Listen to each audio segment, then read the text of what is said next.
Baik, teman-teman, kita lanjutkan di tahapan ketiga di proses pembuatan amonia, khususnya proses pembuatan H2 dari CH4 untuk menjadi bahan baku pembuatan gas amonia. Nah, tahapan yang ketiga ini adalah penghilangan karbon, teman-teman. Seperti yang sudah teman-teman lihat di proses di steam reformer sebelumnya, baik kita menggunakan udara atau tidak pada steam reformer, ternyata memang ada kecenderungan untuk terbentuknya suatu karbon, baik itu karbon C biasa atau karbon dioksida dan karbon monoksida. Nah, untuk khususnya di reformasi kukus yang nggak menggunakan udara masuk ke dalam steam reformer ini, ternyata memang ada karbon begitu ya yang terbentuk dari reaksi hidrasi karbon monoksida CO plus H2 menjadi C dan H2 atau reaksi perekahan dari karbon monoksida itu sendiri, yaitu 2CO menjadi C plus CO2 dan perengkahan gas metana, yaitu CH4 menjadi C dan 2H2.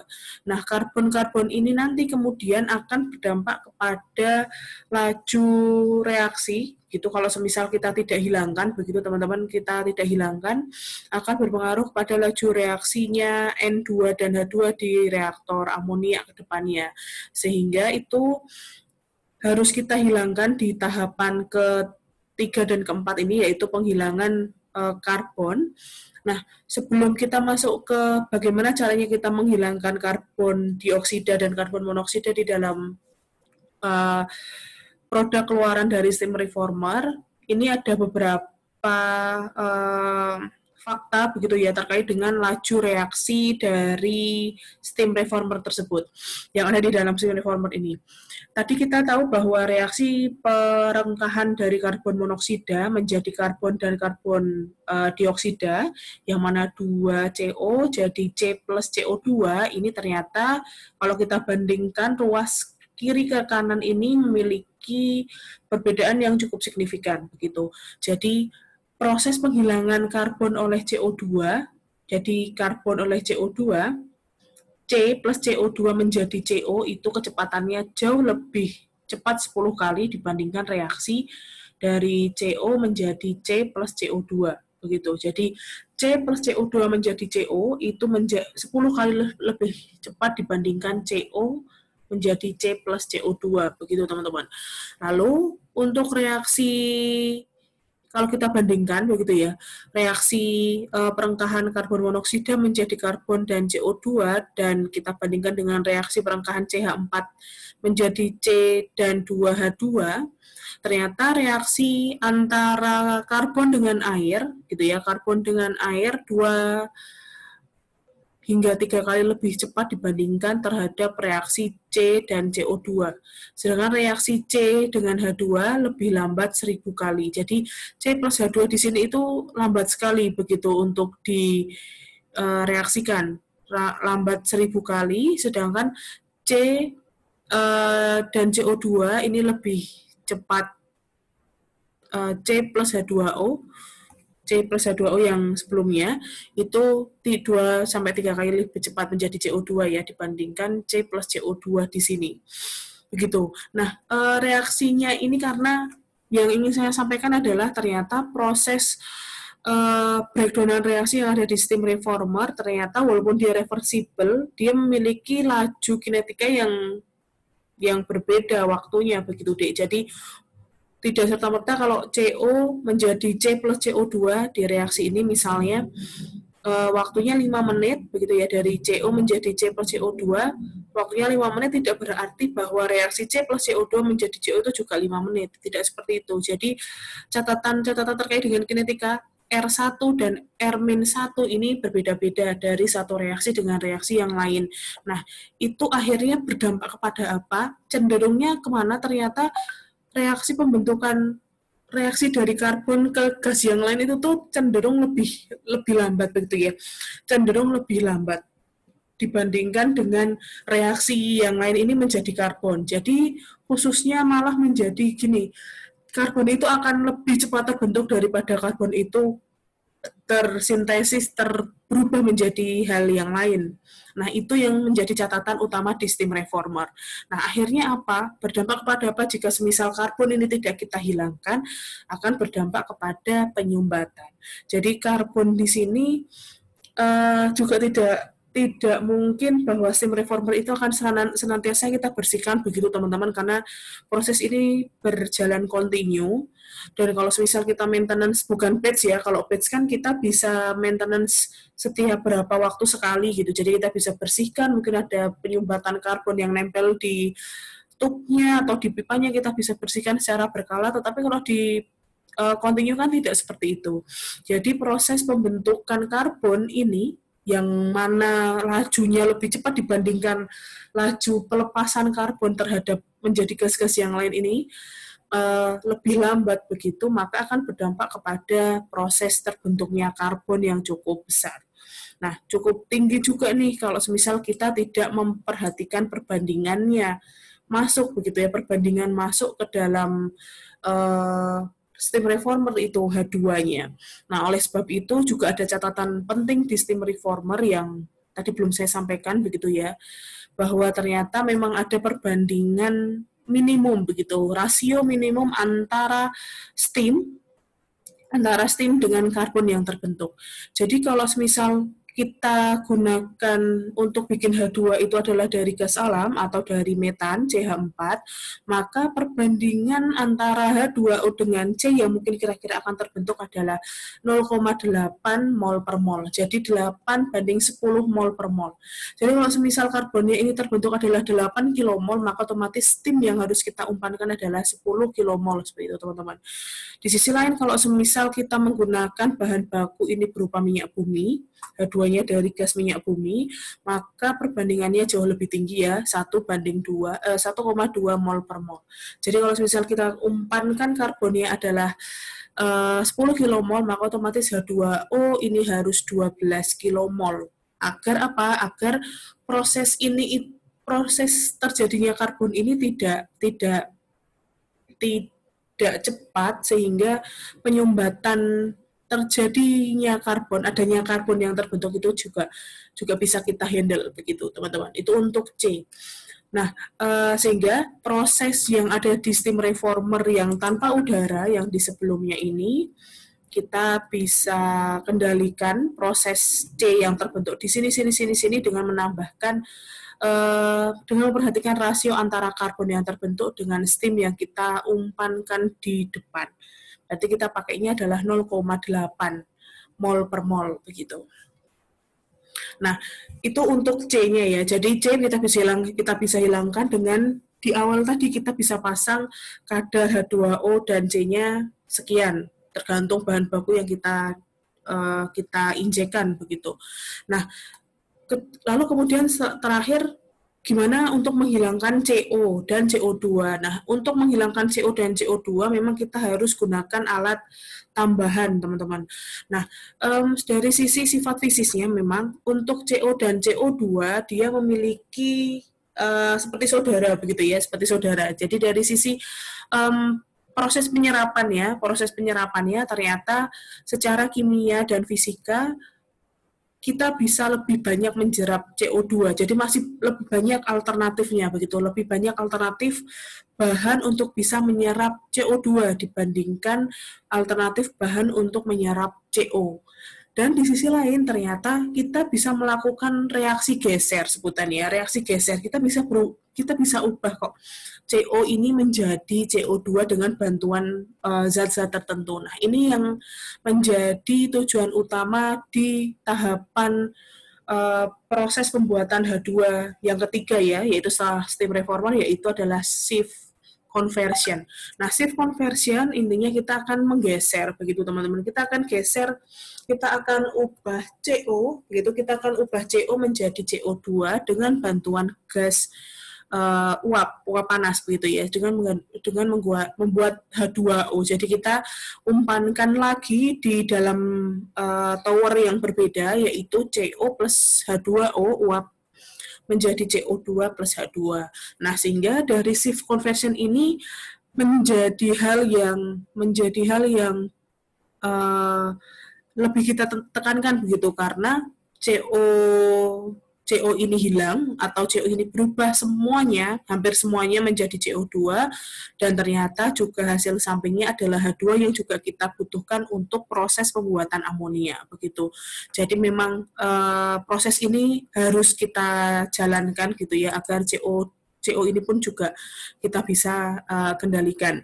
Di sisi lain, di sisi di mana CO ini juga susah dijerap oleh beberapa komponen, CO ini pun juga berdampak buruk bagi lingkungan begitu teman-teman. Jadi kalau pabrik industri kimia yang menghasilkan CO dan kemudian ketahuan bahwa CO ini ternyata kok dibuang cuma-cuma di lingkungan, maka bisa terkena pasal denda akan kesehatan lingkungan begitu, atas analisis dampak terhadap lingkungan, karena CO salah satu juga penopang ke pemanasan global begitu ya, itu juga salah satu faktor utama kenapa kok CO harus kita buat jadi shift conversion begitu.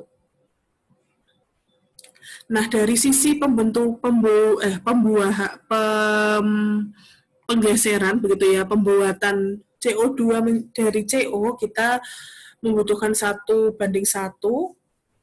CO dan H2O, dan reaksi ini kita juga memerlukan katalis. Fasenya karena gas-gas, maka kita ada katalis dari Cu, Fe3O4, dan FeS. Nah, katalis yang dipakai untuk reaksi SIF ini itu harus bersifat aktif, kemudian selektif, agar tidak terjadi reaksi hidrogenasi yang menghasilkan metan. Jadi katalisnya memang harus selektif agar tidak menghasilkan metana, dan katalis yang pantas pada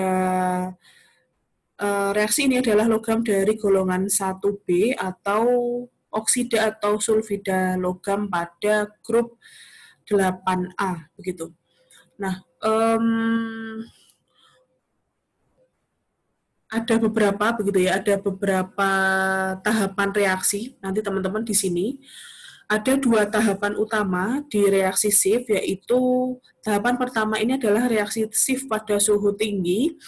Nah, reaksi SIF pada suhu tinggi ini memerlukan katalis Fe3O4 atau besi 4 oksida. Nah, besi 4 oksida ini memiliki kelemahan yaitu aktivitas rendah pada suhu yang rendah. Jadi suhunya memang harus tinggi begitu teman-teman, agar aktivitas katalis ini juga lebih optimal. Dan keunggulannya, Fe3O4 ini tidak sensitif terhadap panas karena suhunya tinggi, dia juga nggak sensitif, nggak berubah, nggak rusak begitu ya. Katalisnya juga ini menjadi pertimbangan utama juga kita milih Fe3O4. Kemudian Fe3O4 pun juga nggak sensitif terhadap belerang. Mungkin proses desulfurisasi yang di sebelum steam reformer itu juga nggak begitu bagus proses recovery-nya, sehingga mungkin bisa jadi ada sulfur yang ada di sana, dan Fe3O4 pun juga tidak terlalu sensitif terhadap belerang yang mengalir. Itu untuk katalis SIF yang di suhu tinggi. Nah, untuk yang di suhu rendah ini nanti pakai katalisnya adalah tembaga atau CO. Nah, kelemahan dari tembaga ini adalah sangat sensitif terhadap panas, itulah kenapa kita harus jaga dia di suhu rendah untuk melakukan proses katalisnya, dan kemudian keunggulannya aktivitasnya tinggi pada suhu intinya dia memang hanya bisa dipakai di suhu rendah. Ini adalah mekanisme konfigurasi dari proses reaksi yang ada di SIF, teman-teman. Jadi reaksinya tadi adalah CO plus H2, CO plus H2, dia menjadi CO2 plus H2 ya. Gitu. Nah, gas sintesa ini dari steam reformer, di sini dari steam reformer. Dari steam reformer ini terdiri dari yang paling jelas adalah H2 ya, kemudian CO, kemudian CO2 dan C. C ini dan C sebenarnya C ini kita bisa kendalikan dengan menambahkan H2O di dalam steam reformer tadi. Kemudian ada sisa CH4 dan H2O yang nggak bereaksi, kemudian ada juga mungkin kalau kita sudah tambahkan udara masuk ke steam reformer, di sini ada N2 dan O2 begitu. Oke, masuk gas sintesa ini masuk ke dalam tangki 1 ini konfigurasinya sebenarnya kayak gini ya, Dik. Jadi dari bawah. Ini jadi dari dasar nanti naik ke atas begitu. Kita masukkan steam di sini, steam. Suhunya di sini 400 derajat Celcius dengan katalis Fe3O4-nya 95% massa dan kromium 3 oksidanya adalah 5%. Kemudian perbandingan antara H2O dengan CO adalah 5/10, 1:2. Nah, konversinya ini masih 85% ya, tidak terlalu tinggi. Oke, lalu masuk ke step yang kedua. Ini kita injeksikan lagi dengan steam, maksud saya. Nah, di sini sudah di suhu rendah, 200 derajat Celcius, katalisnya CO atau ZNO atau Al2O3, atau bisa kita padukan tiga-tiganya, CO, ZNO, Al2O3, gitu. Terus perbandingan kukus dengan CO atau perbandingan H2O per CO-nya adalah 100, jadi 1:100 begitu. Lalu di sini konversinya sangat tinggi sudah 98%. Sehingga outputan yang di sini adalah kita hanya bisa menghasilkan H2, kemudian CO2, kemudian sisa dari CH4, H2O, kemudian nanti ada N2 sama O2 kalau semisal ada, dan CO di sini sangat sedikit sekali. Gitu. Oke, itu konfigurasi yang pertama. Jadi menaranya ada dua terpisah begini. Kalau terpisah begini sebenarnya seharusnya gasnya masuk dari bawah ya teman-teman. Ini gasnya dari bawah, kemudian naik, turun lagi ke bawah, baru ke atas. Begitu. H2O-nya pun juga dari bawah seharusnya ya. Oke. Atau kita bisa lihat memang paling efektif nggak dua gini ya, Dik, tapi kita langsung pakai satu, jadi gas sama H2O-nya, jadi di sini CO, CO2, H2, dan lain sebagainya, dan ini H2O-nya masuk dari bawah, kemudian ada suhu rendah, jadi suhu rendah-rendah tinggi, jadi 200 derajat, kemudian di sini 200 derajat, kemudian di sini 400 derajat Celcius. Jadi suhu rendah dulu, kan konversinya 98% ya, sudah banyak. Terus nanti di sini konversinya di 85%. Jadi keluarannya di sini sudah ada gas hasil konversinya. Di sini ada CO2, ada H2, kemudian ada sisa sedikit CH4, ada H2O, ada N2, ada O2, dan CO yang sudah sangat berkurang. Begitu. Nah, begitu untuk reaksi Schiff.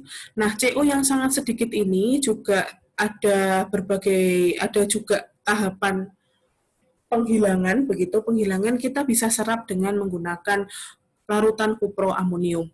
Jadi, kuproamonium larutan absorber, begitu teman-teman. Jadi ini caranya kayak desulfurisasi tadi.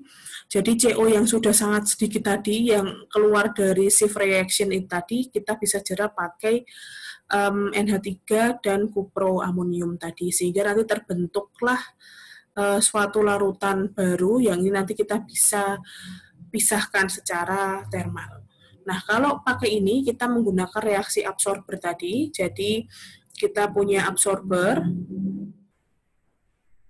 bisa tray, bisa packing, begitu, kita anggap ini pakainya tray ya, kita masukkan ke sana gas CO yang sangat kecil tadi, kemudian kita jerap masuk absorbernya, yaitu berupa Cu NH3 2 kali kuproamonium, COOH. Juga kita tambahkan di sini gas amonia yang terbentuk, sehingga nanti keluarannya di sini adalah kuproamonium ya, CO, NH3, CO, COOH. Seperti itu teman-teman. Nah ini kalau mau kita pisahkan, kita bisa lakukan separasi, sehingga nanti keluarnya di sini bisa CO, kemudian larutan kuproamoniumnya kita bisa recyclekan kembali, kemudian NH3-nya pun juga kita bisa recyclekan kembali. Gitu. Jadi kita pakai absorber kalau di sini ya. Ini menara absorber yang kita akan gunakan. Ini separator. Sama persis kayak desulfurisasi begitu. Baik. Nah, setelah selesai kita menggeser CO menjadi CO2, maka gas sintesa ini akan kaya begitu ya, akan kaya terhadap CO2 dan H2, kemudian ada sedikit CH4, ada sedikit H2O, kemudian ada N2 dan O2 kalau misal kita menggunakan udara langsung di steam reformer. Nah, itu kita harus hilangkan CO2-nya, teman-teman. Nah, CO2 lumayan cukup banyak sekali lagi. CO2 memiliki sifat fisis yang sangat mudah diserap oleh zat pelarut tertentu, begitu, oleh absorber tertentu, maka ada beberapa pertimbangan, yaitu yang pertama kita serap aja pakai air, gitu, pakai air. Ini lebih pertimbangannya pakai air karena lebih mudah, murah begitu ya, pertimbangannya kita pakai air, atau kita gunakan larutan K2CO3 atau kalium karbonat ya. Bentar, betul, kalium karbonat. Kalau HCO3 nanti bikarbonat. Kalium karbonat ini akan bereaksi dari kita larutkan ini K2CO3, kalium karbonat ini ternyata lebih efektif dari kita hanya pakai air. Secara reaksi nanti mekanismenya seperti ini. Gas CO2 akan bereaksi dengan steam lagi, membentuk asam karbonat. Itu ya, asam karbonat. Nah, asam karbonat ini kemudian akan kita jerap, begitu kita jerap dengan larutan kalium karbonat, nanti berubah menjadi kalium bikarbonat. Begitu teman-teman. Nah, kemudian di sisi lain juga menambah. Nah, kelemahannya kita harus tambahkan AS2O3 sebagai katalis, sebagai aktivator, karena K2CO3 ini kekurangannya adalah dia juga sangat korosif. Maka kita harus tambahkan AS2O3 jika semisal teman-teman juga mau pakai K2CO3 untuk menjerap CO2. Kemudian kita juga bisa nyerap dengan cara yang sama dengan sulfur, yaitu kita serap dengan etanol amin, jadi EA saja, etanol amin, bisa monoetilen amin, bisa etilen amin, MEA itu adalah monoetilen amin ya, itu salah satu turunan dari etanol amina. Nah, secara spesifik memang dia lebih populer sih memang kalau MEA. MEA ini dapat dikurangi hingga 10 ppm gitu. Jadi MEA bisa sangat dengan efektif mengurangi kadar CO2 dan H2 menjadi hanya 10 ppm saja pada saat diserap. Nah, tetapi memang dari sisi keefektifan, kita menggunakan kalium karbonat dengan campuran AS2O3 ini jauh lebih tinggi memang pakai ini, tetapi ya dia korosif, MEA tidak terlalu korosif begitu, jadi menjadi pertimbangan juga untuk bisa memilih pakai MEA. Nah, gas CO2 dan H2S, jadi MEA, kalau misal kita pakai MEA, teman-teman, di reaksi penjerapan karbon dioksida, kita bisa memfungsikan dua hal gitu ya. Kita akan memfungsikan selain menjerap CO2, kita juga bisa memaksimalkan penyerapan H2S di sini kalau kita menggunakan MEA. Jadi di awal kan kita juga sudah melakukan desulfurisasi dengan menggunakan MEA juga, tetapi absorpsinya tidak bisa 100% begitu, maka akan ada selalu H2S yang terbawa di steam reformer, kemudian terbawa juga di shift conversion, dan ternyata masuk ke absorption CO2 absorption ini dia juga bisa dihilangkan dengan maksimal di sini gitu. Karena kan juga kadarnya sudah kecil ya, sudah kecil, maka diserap dengan absorben yang banyak, dia insya Allah akan hilang maksimal dan sempurna begitu. Nah, ini adalah reaksinya. Jadi monoetilen amin kita reaksikan menjadi dengan CO2 dan H2O. Nanti dia akan menjadi penjerapan biasa, jadi akan membentuk OH, CH2, CH2, NH3 2 kali CO3, kemudian monoetilen amin, sisi lain juga akan ya. Oke, jadi ini reaksinya, jadi intinya dia hanya menjerap CO2 dan H2O sedemikian rupa, dan juga ada H2S-nya. Nah, larutan MEA ini juga bisa diregenerasi sama halnya seperti desulfurisasi tadi, dengan separator biasa sangat sederhana dan suhunya rendah juga. Jadi sangat mungkin lebih dipilih begitu ya untuk menjerap CO2. Oke, jadi ini misal yang kita bisa rekapkan begitu tentang absorben untuk penghilangan CO2. Jadi kalau fisika itu kita bisa pakai air biasa atau metanol biasa atau selesol dan propilen karbonat. Kalau kimia, penjerapan secara kimia kita gunakan larutan akuatik tadi, kalium karbonat atau kalium bikarbonat, atau kita gunakan larutan akuatik amin tadi, monoetilen amin atau dietilen amin. Kalau semisal untuk menghilangkan CO2 dan N2, kita juga bisa gunakan adsorben yang sifatnya isiannya adalah silika gel atau zeolit, atau kita bisa gunakan pressure absorption. Kalau pressure absorption kita tinggal hilangkan CO2, kita bisa tekan menjadi N2 cair gitu.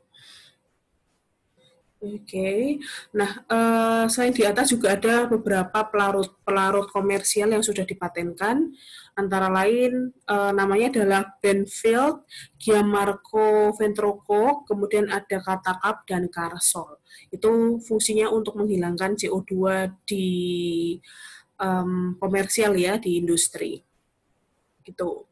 Itu untuk penghilangan CO2. Nah, secara grafisnya, teman-teman, diagram alirnya, sebentar saya arahkan kursor saya dulu.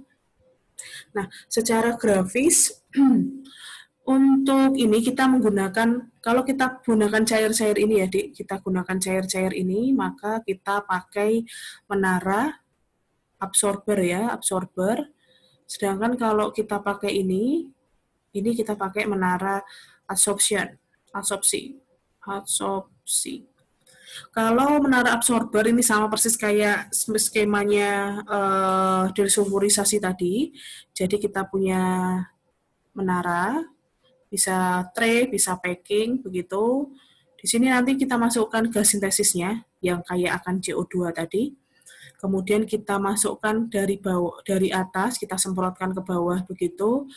Ya ini, semua larutan ini, pilih salah satu begitu ya. Bisa air, bisa metanol, bisa kemudian propilen karbonat, bisa kalium karbonat, kemudian bisa MEA, bisa dietilen amin, begitu. Intinya semua absorber masuk dari atas, karena semua fasenya ini adalah cair, CO2-nya dia gas, maka setelah dia keluar dari bawah, ini nanti adalah semisal kalau kita pakainya MEA ya MEA dengan CO2 sudah terjerap di dalamnya, maka setelah itu kita butuhkan alat untuk separatornya.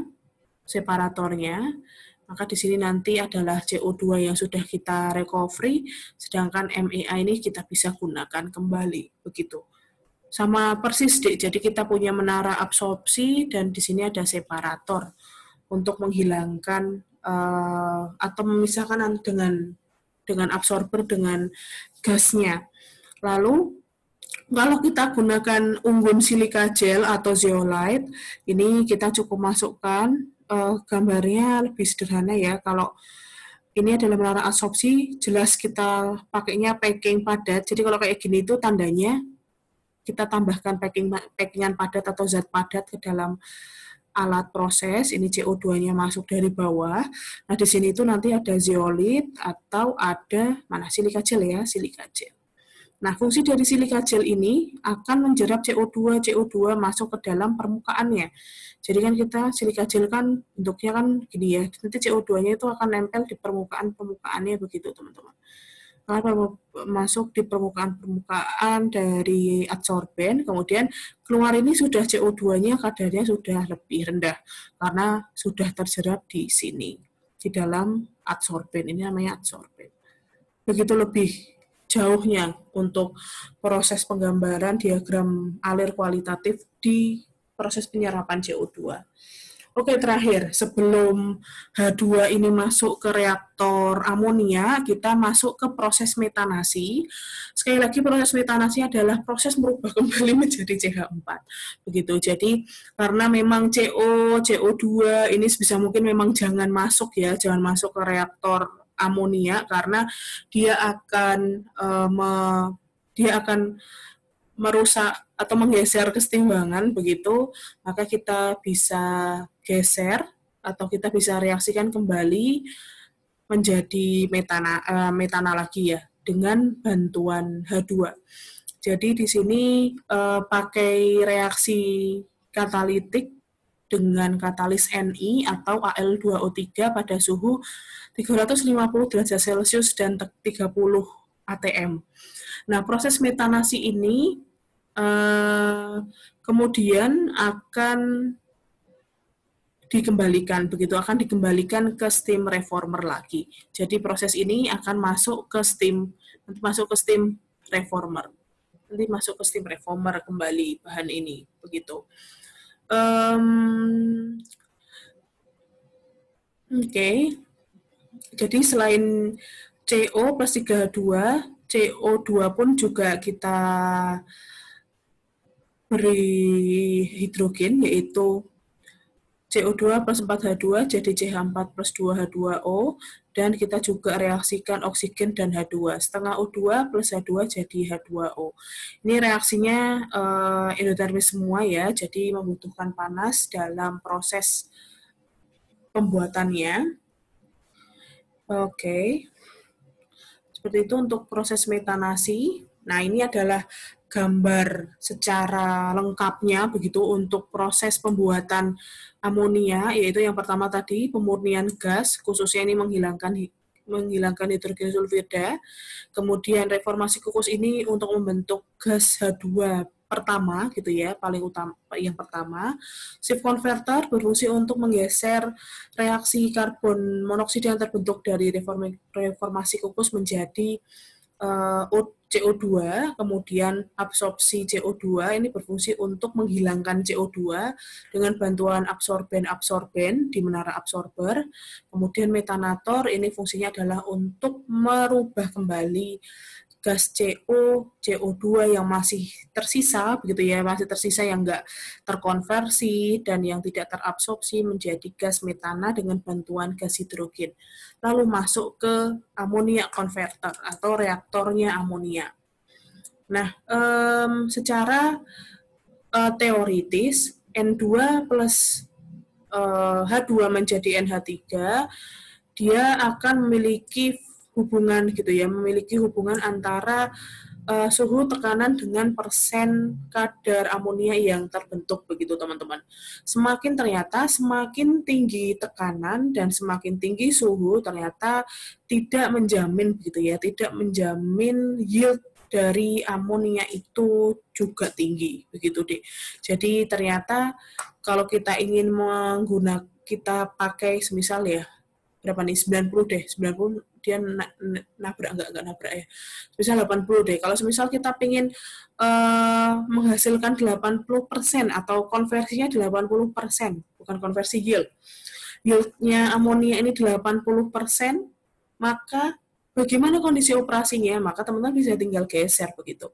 Geser ke kanan, ternyata dia di suhu 200 derajat ya, suhu 200 derajat pada tekanan sekitar 150 atm begitu. 200 sampai 200 derajat 150 atm itu untuk 80 derajat Celcius. Begitu teman-teman. Jadi semakin tinggi tekanan dan semakin tinggi suhu pun itu intinya tidak akan menjamin gitu ya, tidak akan menjamin yield amonia yang terbentuk. Sehingga memang proses reaksi kimia tertentu itu memang sangat dipengaruhi oleh kinetika masing-masing. Nah, khusus untuk amonia ternyata seperti yang kita lihat ya, semakin tinggi, semakin malah cenderungnya semakin rendah suhunya kita akan cenderung mendapatkan yield yang bagus begitu, yield yang bagus untuk proses pembuatannya. Gitu ya. Jadi lower temperature increase the yield of ammonia. Jadi semakin rendah suhu, dia akan semakin tinggi amonia yang dihasilkan.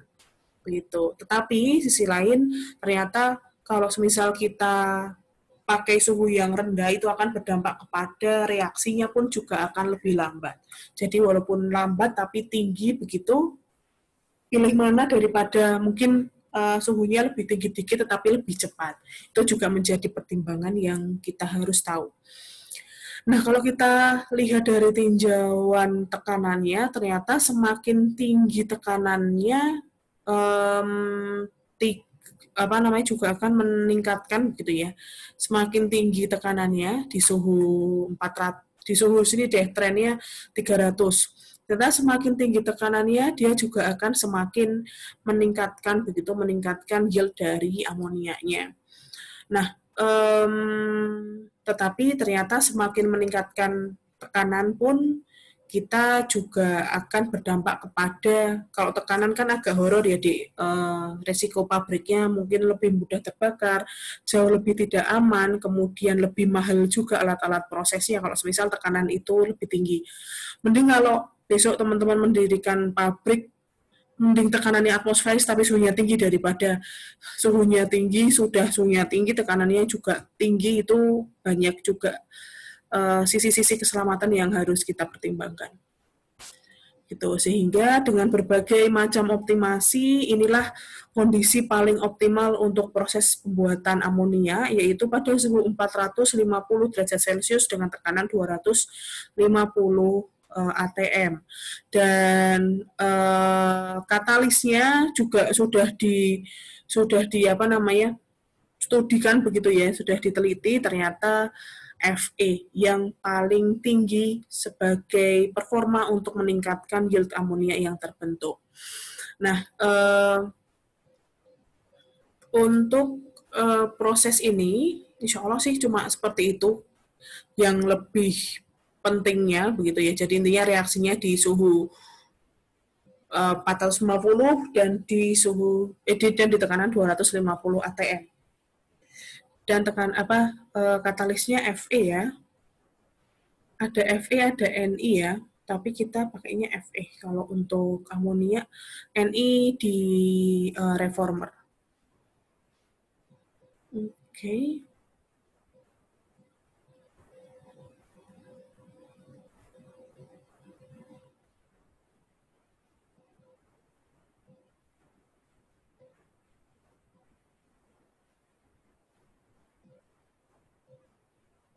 Oke, ini tadi adalah Pak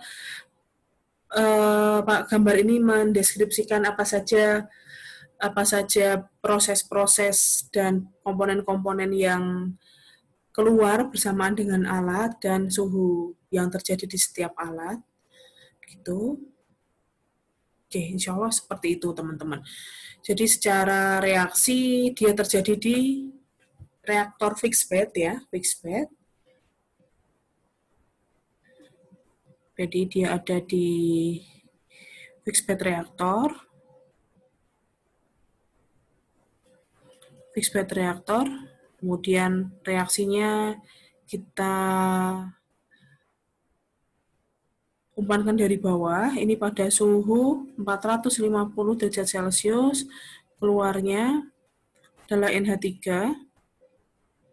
Ini suhunya adalah ini Fe 450 derajat Celcius dan tekanannya adalah 250 atm. Seperti itu. Insya Allah itu yang bisa saya sampaikan terkait dengan proses pembuatan amonia. Jadi secara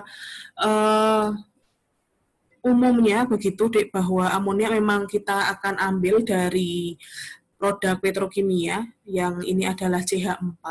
Nah, CH4 kemudian akan kita konversi begitu menjadi H2 karena memang untuk membuat NH3 kita memerlukan hanya H2 saja. Nah, untuk merubah CH4 menjadi H2 memang memiliki berbagai tahapan, yaitu yang pertama tadi desulfurisasi, kemudian steam reformer, kemudian shift conversion, yang keempat adalah CO2 absorption, yang kelima adalah metanator, methanation begitu atau pembuatan metana, nanti hingga kemudian berakhir kepada proses pembuatan amonia atau pakai amonia converter atau amonia reaktor.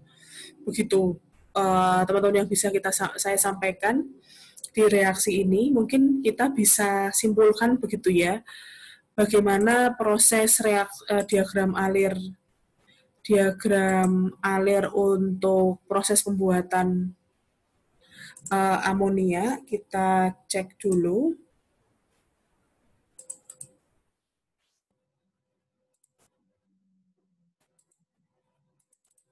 Kita taruh blank dulu aja biar lebih ini. Oke.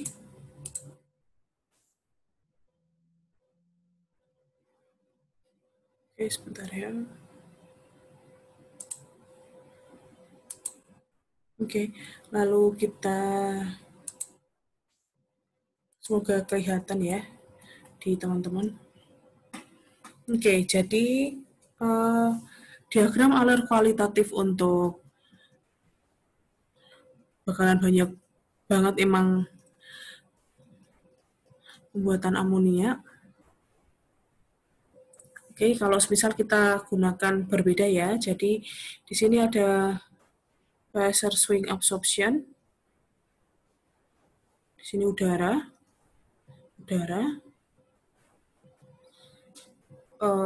tadi 32 banding 28 ya, maka di sini nanti ini N2, kemudian di sini nanti O2. Seperti itu saja kalau untuk udaranya. Lalu yang selanjutnya ini adalah desulfurisasi tadi. Kita masukkan CH4. Ini gas alam ya, gas alam. Sini ada 2 S. Begitu. Masuk ke sana apa tadi teman-teman? MEA ya. MEA 10 sampai 30%. Kemudian keluar di sini MEA H2O dan H2S. Kemudian di sini nanti masuk separator. Ini menara absorber. Di sini separator. Masuk ke sana. Ini bisa kita kasih tray. Gitu. Ke sana nanti adalah H2S. Di sini nanti MEA. Di sini MEA-nya. Oke. Lalu keluaran di sini nanti sudah CH4. CH4 murni. Di situ kita masukkan ke steam reformer. Ini steam reformer. Steam reformer ya. Di sini kita tambahkan air. Maaf, uap air, steam. Ini keluaran di sana ada apa saja tadi? H2 yang jelas ya. Kemudian ada CO, ada CO2. Ini kita anggap C-nya sudah terjaga di steam reformer. Di sini masih ada sisa CH4 dan H2O. Itu. Masuk ke shift conversion. Shift conversion ini tadi katalisnya pakai Fe3O4. Oke, gasnya kita alirkan dari bawah. Ini menara absorpsi ya, teman-teman. Lalu masuk ke katalis yang kedua, tembaga ya, Cu. Ini juga ke sini. Di sini tadi suhunya sekitar 400 ya, 450 derajat Celcius. Di sini 200 derajat Celcius. Untuk steam reformer tadi 560 derajat Celcius, di sini 850 derajat Celcius. Maka keluaran di sini berarti ada apa saja? CO2, H2, CH4, dan H2O. Masuk, kita anggap kita masukkan ke MEA ya. Ini MEA. Oke, kita uapkan dari atas ke sana. Ini MEA lagi. Sehingga keluaran di sini nanti ada MEA, H2O, dan CO2. Keluaran di sana berarti sudah tinggal H2, CH4. Itu ya, H2, CO, dan CH4.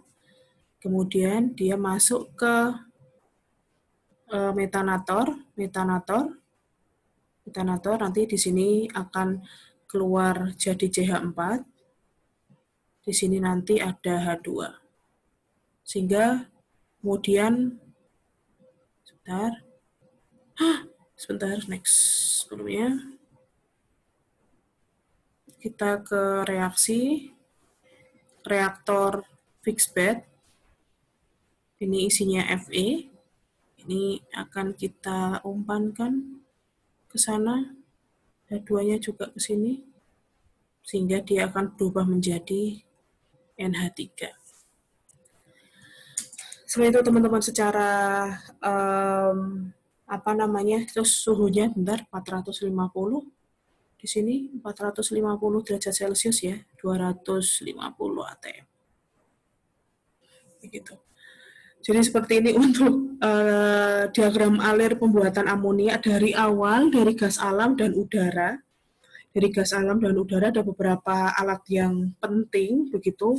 Untuk khusus alat operasi kimia, gitu ya, alat operasi kimianya yang memang disebut dengan alat yang penting dalam tanda kutip itu jika terjadi proses perubahan massa, begitu teman-teman, perubahan massa yang mengalir setelah alat tersebut. Jadi semisal kayak heater.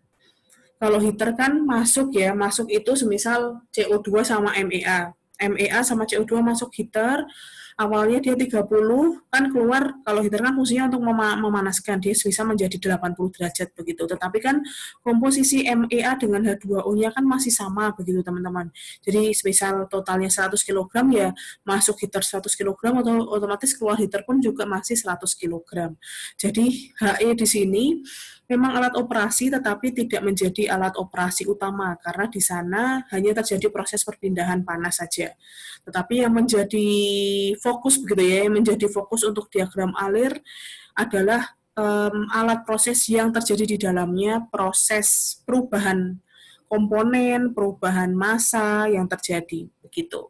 Jadi di sini kan ada menara absorber di desulfurisasi, kemudian ada separator di desulfurisasi, kemudian ada steam reformer. Jadi kalau di desulfurisasi kan menara absorber yang awalnya cuma CH4 dan H2S, tahu-tahu kita ketambahan MEA. Maka kan ada komponen yang berubah dan komponen yang bertambah di situ. Maka itu menjadi alat proses utama juga. Separator pun juga demikian. Separator di desulfurisasi kan juga akan awalnya ada MEA, H2O, dan H2S, terus keluarnya ada H2S saja, terus bawahnya MEA dan H2O, begitu teman-teman. Jadi secara intinya adalah kayak gitu sih untuk diagram alir kualitatif utama gitu ya, alat proses utama di proses pembuatan amonia. Nah ini yang akan teman-teman pelajari dan teman-teman harus presentasikan sesuai dengan produk yang akan saya bagi. Jadi intinya apa? Saya ingin meminta teman-teman untuk mendiskusikan per kelompok bagaimana toh aliran proses produk yang saya tunjuk begitu, mulai dari bahan baku hingga dia berubah menjadi produk tersebut. Nah, selain diagram alir yang nanti akan teman-teman jelaskan, tidak hanya diagram alirnya saja, tetapi juga lengkap dengan fungsi dan operasinya, suhu operasinya itu berapa, atau mungkin tekanan operasinya itu apa, mungkin kemudian fungsinya itu apa, alat proses itu. Begitu ya. Lalu selain itu juga teman-teman juga saya minta untuk menambahkan beberapa referensi tentang bagaimana bahan baku itu didapatkan, gimana caranya mendapatkan bahan bakunya, apakah beli dari pabrik lain, apakah eksplorasi dari alam, itu nanti teman-teman sampaikan. Kemudian yang terakhir adalah nanti teman-teman juga saya minta untuk menentukan kira-kira potensi di tahun 2025 nih, kalau misal kita dirikan pabrik itu tuh di tahun 2025 tuh kira-kira potensi kebutuhan akan pabrik itu berapa, akan produk itu berapa ton. Seperti itu. Nanti saya akan jelaskan di Word. Saya juga akan buat video terpisah insya Allah setelah ini. Dan seperti ini nanti pemaparan yang setidaknya teman-teman bisa lakukan begitu ya di asesmen PIK 3. Terima kasih sekali lagi atas perhatiannya. Kita tutup bersama-sama dengan mengucapkan hamdalah. Alhamdulillahirabbil alamin. Subhanakallahumma wa bihamdika asyhadu alla ilaha illa anta astaghfiruka wa atubu ilaik. Terima kasih atas perhatiannya, teman-teman. Wassalamualaikum warahmatullahi wabarakatuh.